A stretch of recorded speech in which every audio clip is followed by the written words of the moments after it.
The crystal chandeliers of the Riverside Manor sparkled above 300 wedding guests, all dressed in their finest attire. I stood near the back of the reception hall in my plain navy suit, the only one I owned, watching my older brother Michael prepare for his best man speech. His bride, Christina, sat beside him at the head table, her wedding dress probably costing more than most people's cars. I tried to skip the wedding entirely, but Mom had insisted. "He's your only brother," she'd said on the phone 2 weeks ago. "I don't care about your complicated relationship. You'll be there and you'll be civil." Civil. That was one way to describe how Michael and I interacted. Hostile indifference might be more accurate. "Ladies and gentlemen," the wedding coordinator's voice echoed through the speakers. "Please welcome the best man, Jonathan Chin, brother of the groom." I made my way through the tables, feeling eyes tracking my movements. I heard whispers as I passed, the same whispers that had followed me for the past 6 years. "That's the other brother. The unsuccessful one. I heard he's almost 40 and still lives with roommates. Such a shame. Michael turned out so well." I reached the microphone and looked out at the sea of faces. Michael's colleagues from his investment banking firm. Christina's family, all old money and older traditions. Our parents' friends from their country club. Everyone who mattered in their world. Everyone who had spent years watching me fail. "Thank you all for being here," I began, keeping my voice steady. "I'm Jonathan, Michael's younger brother. I'm supposed to tell you heartwarming stories about growing up together, about what a great guy Michael is, about how perfect he and Christina are together." I paused, taking a breath. "And I will. Because despite our differences, despite the very different paths our lives have taken, Michael is my brother. And today is his day." I launched into safe territory, childhood stories carefully selected to be amusing without being embarrassing, compliments about Christina that were genuine enough to land well, wishes for their future happiness that I mostly meant. The speech lasted 7 minutes. I got polite applause. Michael's smile was tight as I handed him the microphone for his own speech. "Thank you, John," he said, his voice warm in that practiced way of his. "My little brother, everyone. John's had an interesting journey. Not everyone takes the traditional path, and we should celebrate that. Even when the path leads to a garage startup that's been about to break through for 6 years now." Uncomfortable laughter rippled through the crowd. "I'm kidding, of course," Michael continued, though his eyes said otherwise. "John's persistence is admirable. Most people would have given up and gotten a real job by now. But not John. He's still out there, chasing the dream, living on ramen and hope." More laughter, less uncomfortable now. In all seriousness, Michael's tone shifted to something that might have been compassion if you didn't know him well. "I admire my brother's dedication to his vision, even if it hasn't panned out the way he hoped. Not everyone can be successful in business. Some of us are dreamers and some of us are doers. The world needs both." I felt my face grow warm but kept my expression neutral. This was Michael's specialty. The subtle cut dressed up as a compliment, the public humiliation disguised as brotherly affection. He continued his speech, talking about his own journey from Harvard MBA to his current position as managing director at Goldman Sachs. He thanked Christina's father for trusting him with his precious daughter, mentioned the honeymoon in Bali, first class naturally, and outlined their plans to buy a home in Westchester within the year. When he finished, the applause was thunderous. Michael was good at speeches. He was good at most things. That was part of the problem. Dinner was served, filet mignon and Chilean sea bass with wine pairings for each course. I sat at a table with various cousins and family friends, most of whom I hadn't seen in years. "So Jonathan," Aunt Carol leaned across the table, her diamonds catching the light. "Michael mentioned you're still doing the startup thing. How's that going?" "It's going well," I said simply. "Well, but not successfully well?" He tried to make it sound gentle. "I mean, you're still living with roommates, aren't you?" "I have roommates, yes. At 37. She said it like a diagnosis. "Honey, have you considered that maybe it's time to try something else? My friend's son is a recruiter. He places people in tech companies all the time. Real tech companies with salaries and benefits. I could put you in touch." "That's kind of you, but I'm committed to my current work." Uncle David joined the conversation. "John, I respect the hustle, I really do. But 6 years is a long time to go without results. What does this startup of yours actually do?" We develop quantum computing solutions for encrypted data processing, I said. Quantum computing. He nodded like he understood, though his eyes glazed over. That sounds complicated. Are you making any money? We've been focused on development rather than revenue. For 6 years. Cousin Rachel chimed in. She was a corporate lawyer, recently made partner. John, that's not sustainable. Even the most patient investors need to see returns eventually. We have investors who believe in the vision. How much have you raised? Uncle David asked bluntly. Enough to keep us operational. That's not an answer, he pressed. Come on, John. We're family. You can be honest with us. Are you even paying yourself a salary? I took a sip of water, the same way I'd learned to create space in conversations when I didn't want to answer questions. The business is funded adequately for our current needs. That means no, Rachel translated for the table. John, this is an intervention of sorts. We care about you.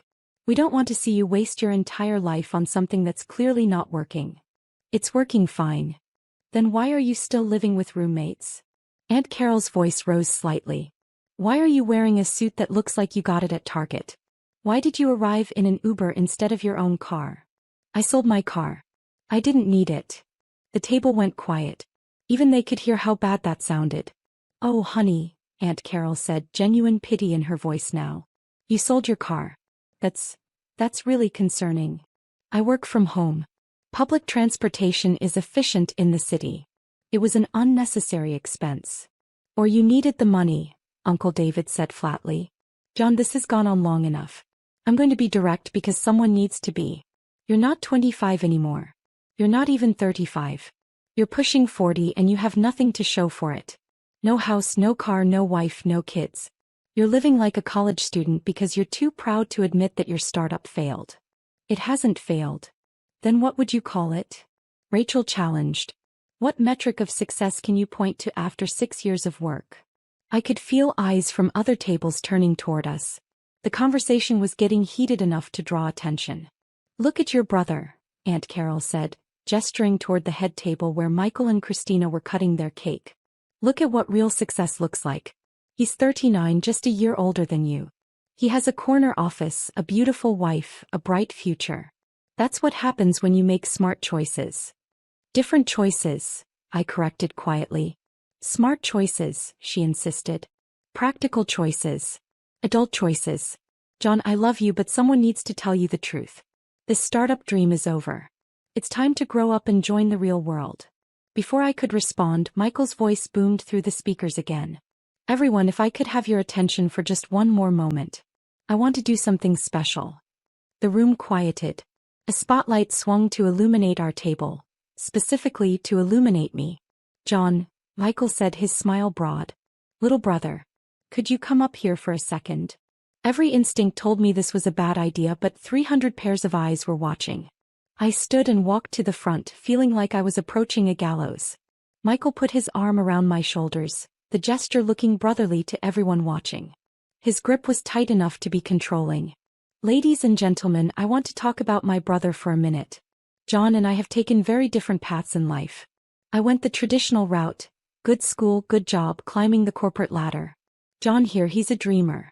An entrepreneur. He's been working on his startup for. He paused, pretending to calculate. 6 years now. Almost 7. Time flies. Polite, awkward laughter.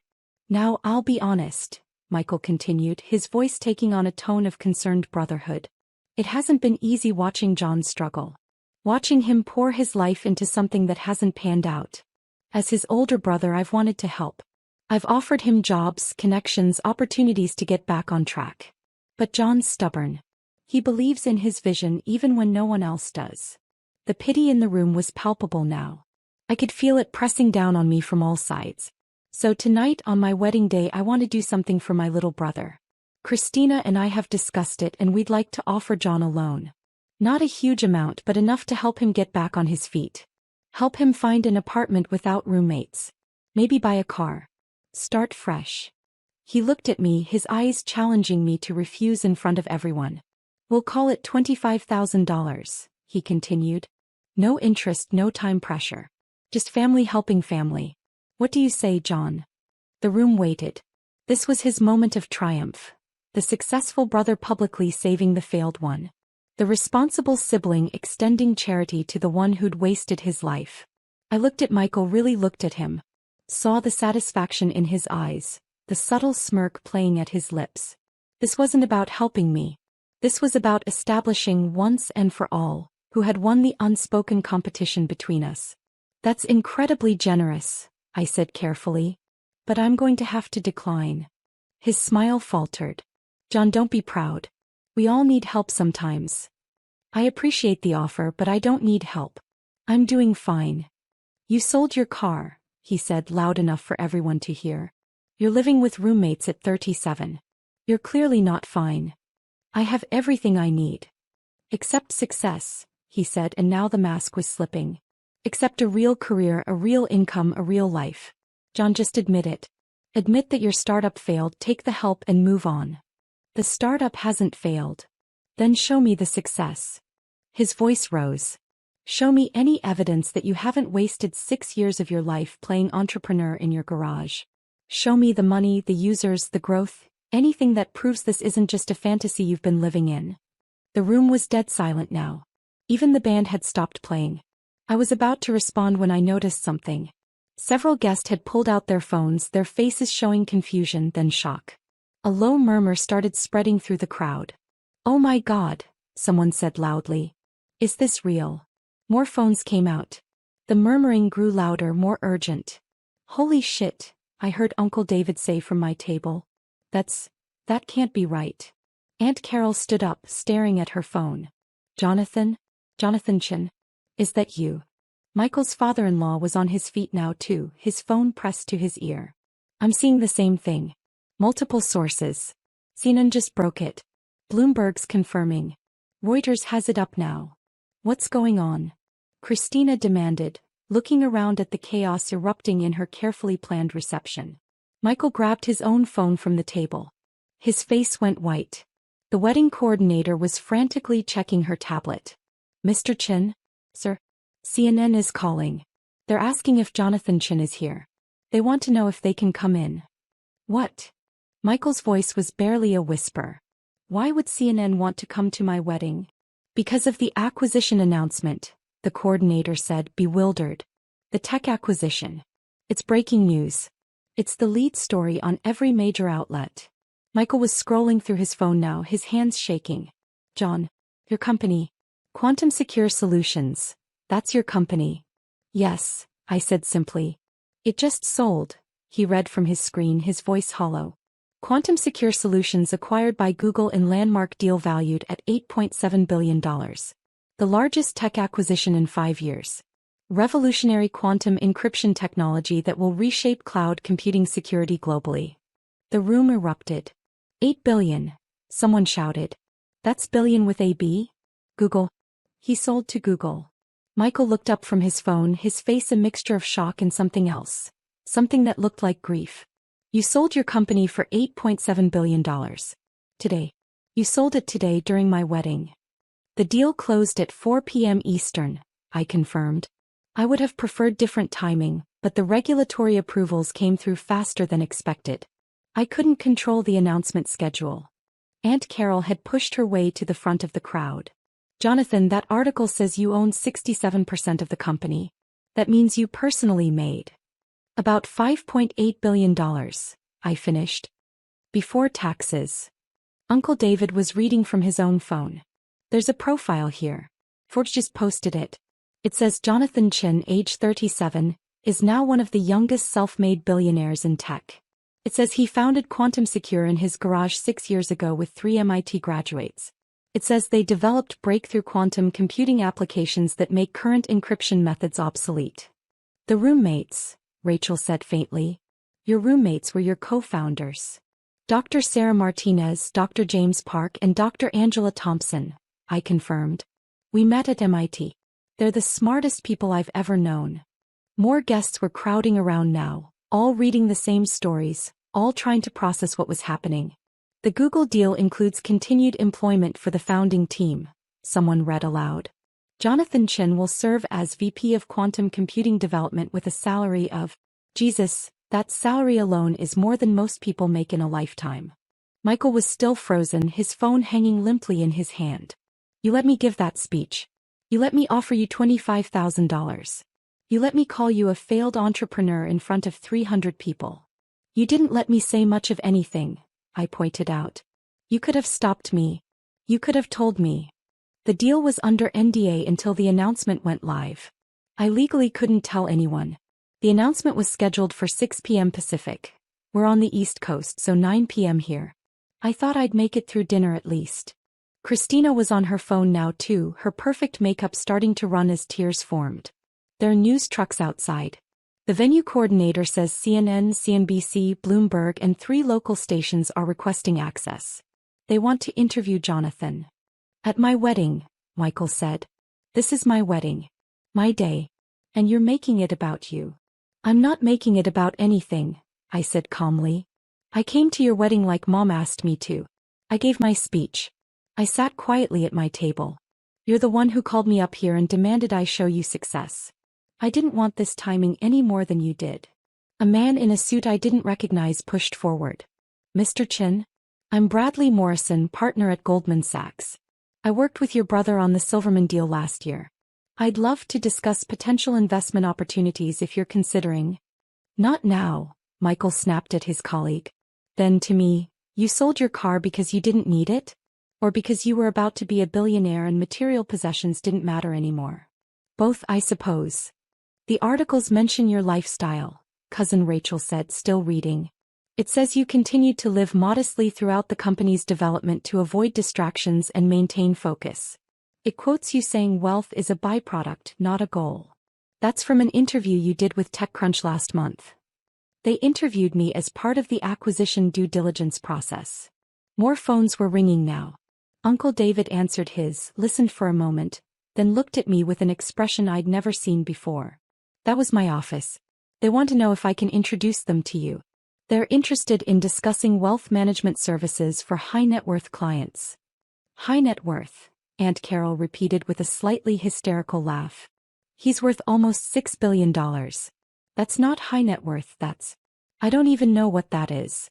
The wedding coordinator approached again, more frantic now. Mr. Chin, Jonathan Chin, the press is getting aggressive. They're asking if they can set up outside. CNN is offering to pay for exclusive access. What should I tell them? I looked at Michael and Christina. This was their day, their moment. And I just inadvertently destroyed it. Tell them I'll give a statement in 30 minutes, I said. Outside. Not in the venue.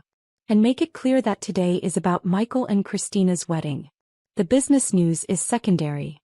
Secondary, Michael repeated numbly. You just became a billionaire and it's secondary. To your wedding? Yes. You're my brother, Michael. That matters more than money. He laughed, but there was no humor in it. Money. You say that like it's trivial. Like $5.8 billion is just pocket change. It's a number, I said. It doesn't change who I am. It changes everything. His voice cracked. Everything I've worked for, everything I've accomplished. I made managing director at Goldman. Do you know how hard that is? How many people compete for those positions? I make almost $2 million a year. I thought I'd made it. I thought I was successful. You are successful. I make in a year what you made in 3 seconds when that deal closed. The math seemed to hit him as he said it. 3.7 seconds.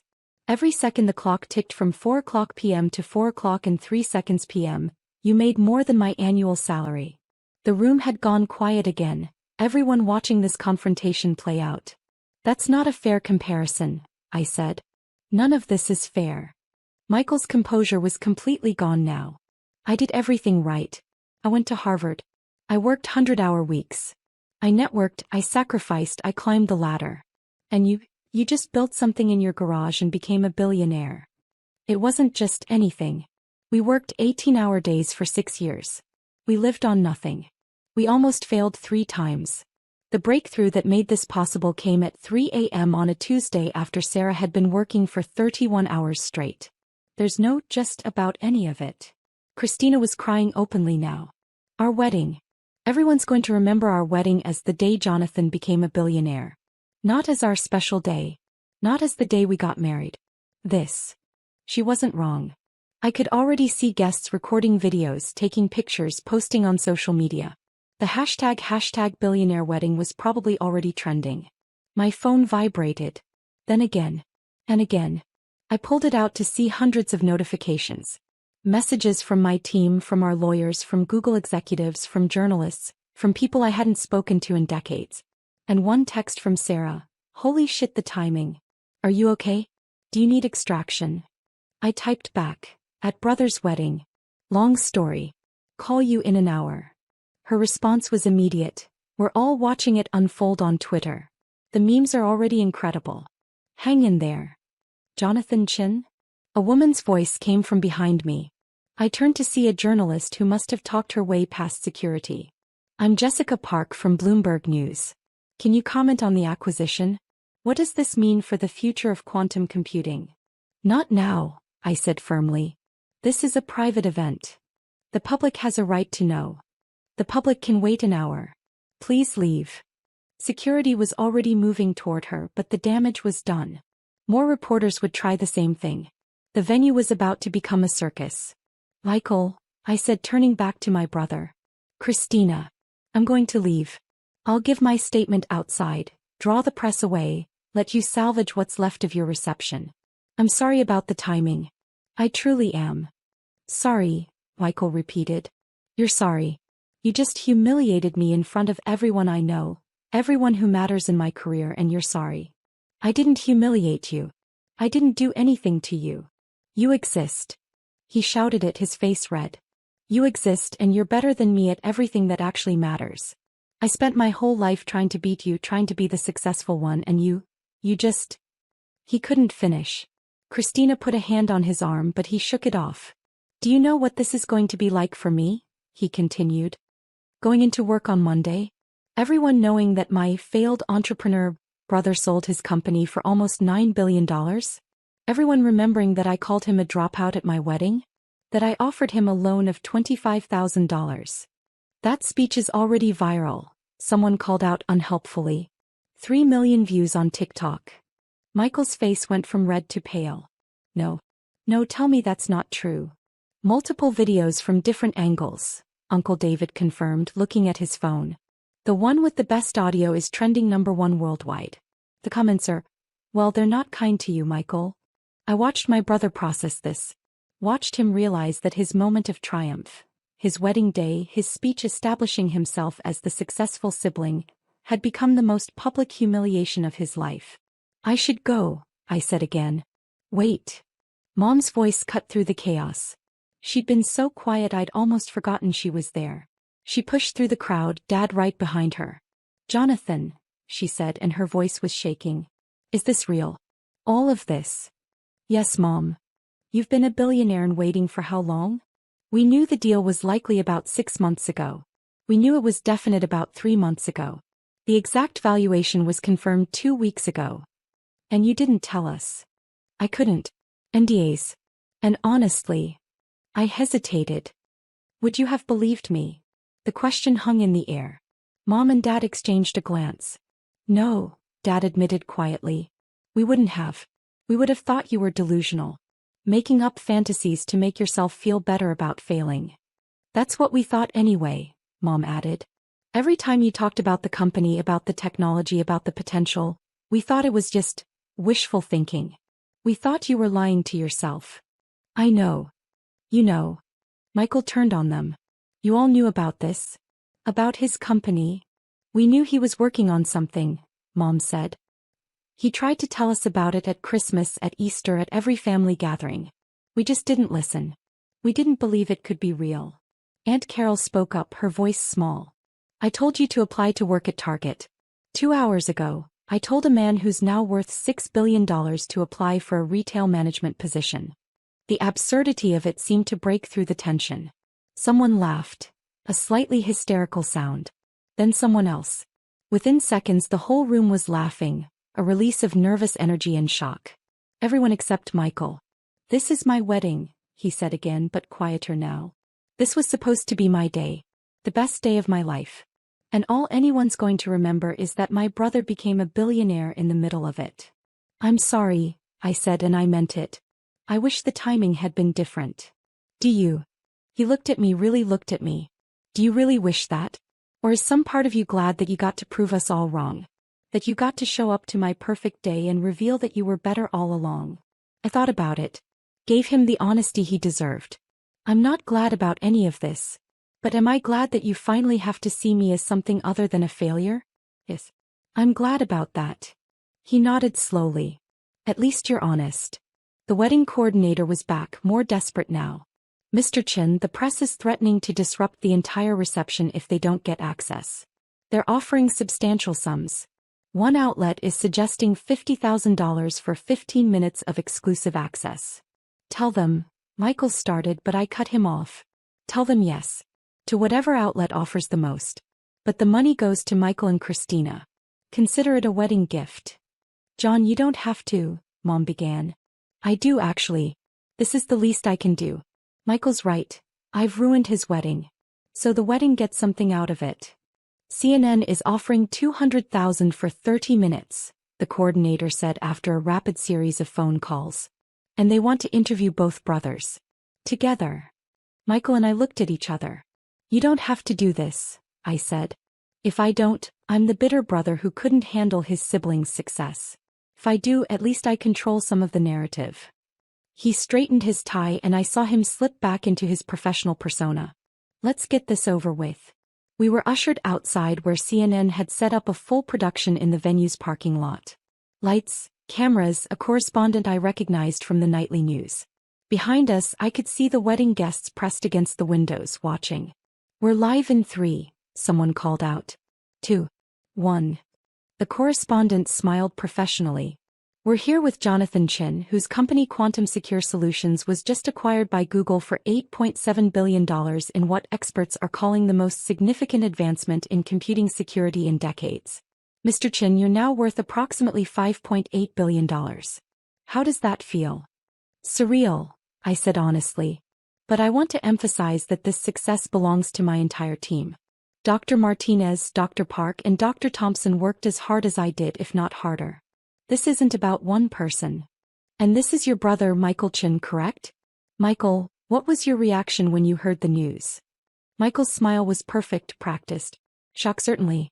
Pride in my brother's achievement. John's always been brilliant. We all knew he was working on something special. The lie was smooth, professional. No one watching would know that 30 minutes ago he'd been offering me a pity loan. There are reports, the correspondent continued, that the announcement happened during your wedding reception. That must have been quite a surprise. It certainly wasn't the wedding gift we expected, Michael joked and got a laugh. But in all seriousness, I'm thrilled for my brother. Family success is success for all of us. The interview continued for 20 minutes. Michael was polished, saying all the right things, playing the supportive older brother perfectly. I answered questions about the technology, the future applications, what I planned to do with the money. When it ended and the cameras stopped rolling, Michael's smile dropped immediately. $200,000, he said flatly. You just made our wedding night into a news segment for $200,000. You would have done it for free, I said. At least this way you get something. I don't want your charity. It's not charity. It's CNN's money. Take it, don't take it. I don't care. We stood there in the parking lot, the sounds of the reception drifting out through the open doors. Inside, guests were dancing again, the party trying to resume some semblance of normalcy. You could have told me, Michael said finally. At some point in the last 6 years, you could have told me you were actually succeeding. Would you have listened? He considered it. Probably not. No, definitely not. I needed you to be the failure. It made me feel better about my own success. I know. You're supposed to argue with me. Tell me I'm wrong. But you're not wrong. You needed me to fail so you could feel successful. Mom and Dad needed it too. The whole family needed it. I was the cautionary tale, the example of what happens when you don't play by the rules. And now you need me to be something else. I just don't know what yet. Michael laughed bitterly. Neither do I. How do I go back in there? Face all those people? They all saw me humiliate myself. The same way I faced them for 6 years while they pitted me. You smile, you keep your dignity, and you remember that their opinions don't actually matter. Easy for you to say. You're a billionaire now. I was the same person an hour ago when you were offering me charity. The money doesn't change who I am. It changes everything else though, doesn't it? He looked back at the venue. Christina's in there crying. My wedding day is ruined. And tomorrow, every paper is going to run the story of how I mocked my billionaire brother at my own reception. Or, I suggested, the story could be about how you supported your brother's success even when it unexpectedly overshadowed your big day. Depends on what narrative you want to build. He studied me for a long moment. When did you get so wise? Around the same time I was living on ramen and hope, apparently. They got a small smile. I really am an asshole, aren't I? Tonight you were. In general, you're complicated. We both are. What am I supposed to do now? How am I supposed to compete with this? You don't, I said simply. You stop competing. You live your life, I live mine. We're brothers, not rivals. We never should have been rivals. Dad made us rivals. The comparisons, the expectations, the constant competition for approval. I know. But we're adults now. We can choose something different. Michael nodded slowly. I should get back to my wife. Try to salvage what's left of our wedding. For what it's worth, I think Christina looks beautiful. And the venue is gorgeous. You did well. Thanks. He started to walk away, then stopped. John, I'm sorry. For the speech, for everything. I was cruel. You were human. We all are. I watched him go back inside, his posture straightening as he approached the doors, slipping back into the role of the happy groom. My phone buzzed again. Sarah calling. Hey, I answered. You okay? Her voice was warm with concern. Define okay. Fair point. The internet is losing its mind. We're trending #1 on literally every platform. Angela set up a group chat for the 4 of us. We're all being bombarded with interview requests. We should coordinate responses through the Google PR team. They'll want to control the narrative. Already on it. But John, are you okay? That speech your brother gave, that was brutal. He was honest. In its own way. It was cruel. That too. I could hear voices in the background. James and Angela probably watching the coverage. My team. My friends. The people who'd believed in the vision when no one else did. We did it, Sarah said softly. We actually did it. We did. So why don't you sound happier? I looked back at the venue, at the celebration continuing without me, at the family that had spent years misunderstanding me. Because success is complicated, I said. And family is even more complicated. You want us to come get you? We could grab drinks, celebrate properly. No. I should probably go back in for a bit. Make sure Michael's okay. You're a better person than I'd be in your situation. I'm really not. I'm just tired of fighting. We talked for a few more minutes, making plans for next week's meetings with Google, discussing the press strategy, laughing about the absurdity of the timing. When I hung up, I stood in the parking lot for another moment, watching the party through the windows.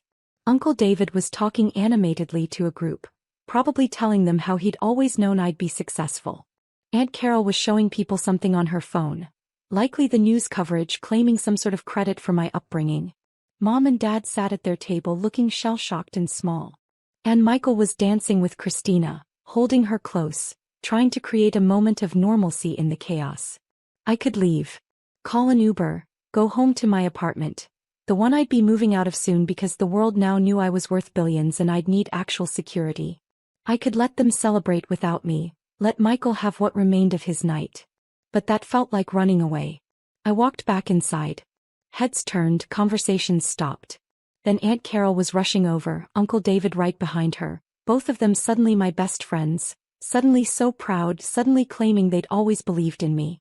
Jonathan. Aunt Carol gushed. I've been telling everyone about how we knew you were special even as a child. That brilliant mind of yours. You told me to apply at Target 2 hours ago, I reminded her gently. She had the grace to look embarrassed. I was just worried about you, honey. We all were. Were you? I looked around at the family members converging on me. Or were you uncomfortable with someone choosing a different path? We just wanted what was best for you, Uncle David said. You wanted what looked successful to you. There's a difference. I felt a hand on my shoulder. John, can we talk? Outside. We walked out to the venue's garden, away from the noise and the cameras and the sudden flood of attention. I'm sorry, she said immediately. Not for tonight, for everything. For years of not listening, not believing, not supporting you the way I should have. You supported me how you knew how. That's generous, but it's not true. I dismissed you. I compared you to Michael constantly. I made you feel like a failure because you weren't successful in ways I understood. She took a shaky breath. I'm proud of you. I should have said that years ago, but I'm saying it now. I'm incredibly proud of you. Thanks, Mom. And I'm sorry it took billions of dollars for me to finally see what was there all along. We stood together in the garden, the party continuing without us. After a while, Dad joined us, then Michael and Christina. One by one, the family filtered out until we were all there together, away from the chaos. I propose a toast, Michael said, raising his champagne glass. To John. To seeing people for who they really are, not who we need them to be. And to second chances for families who screw up. I'll drink to that, I said. We toasted, and for the first time in 6 years, maybe for the first time ever, I felt like we might actually be a family instead of a collection of people bound by biology and competition. Inside, I could hear the DJ starting up again. Michael and Christina went back to their first dance, this time without the weight of comparison hanging over it. And I stood with my parents in the garden, watching through the windows, no longer the family failure or the surprise billionaire. Just their son. Finally,